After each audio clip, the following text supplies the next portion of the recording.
కాంగ్రెస్ ప్రభుత్వం మంచి పరిపాలన ఉన్నది.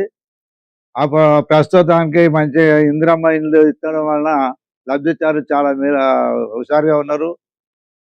5, 6 లక్షలు ఇవ్వడం వలన ఎంత నిరుపేదలైనా గాని ఇల్లు కట్టుకోవడానికి ముందుకొస్తుర్రు. డబ్బు ఖర్చు లేకుండా డైరెక్ట్‌గా ఆన్‌లైన్ ద్వారా పైసలు ఇవ్వడం, లంచాలు లేకుండా కార్యక్రమం చేయడం మాకెంతో సంతోషకరంగా ఉన్నది.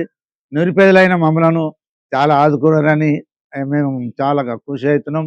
అదే విధంగా 78, 82 సంవత్సరంలో ఇందిరాగాంధీ కాలంలో కూడా ఆ కాలంలోనే ఇచ్చిర్రు ఇండ్లు. ఆ కాలంలో ప్లాట్లు ఇచ్చిర్రు. ఇప్పటికీ మధ్య ఏ ప్రభుత్వం ఇవ్వలేదు. అదే కాంగ్రెస్ మళ్ళీ వచ్చింది. మళ్ళీ ఇండ్ల కార్యక్రమం చేపట్టింది. ఆ కాలంలో వ్యవసాయ భూములు వేపించిర్రు. బోర్లు వేపించిర్రు. బాయిలు తోడిచ్చిర్రు ఇందిరమ్మ ఉన్నప్పుడు. అప్పుడు కూడా మోటార్లు ఇచ్చిర్రు. ఎన్నో రకాలుగా కాంగ్రెస్ ప్రభుత్వం మేలు చేసింది.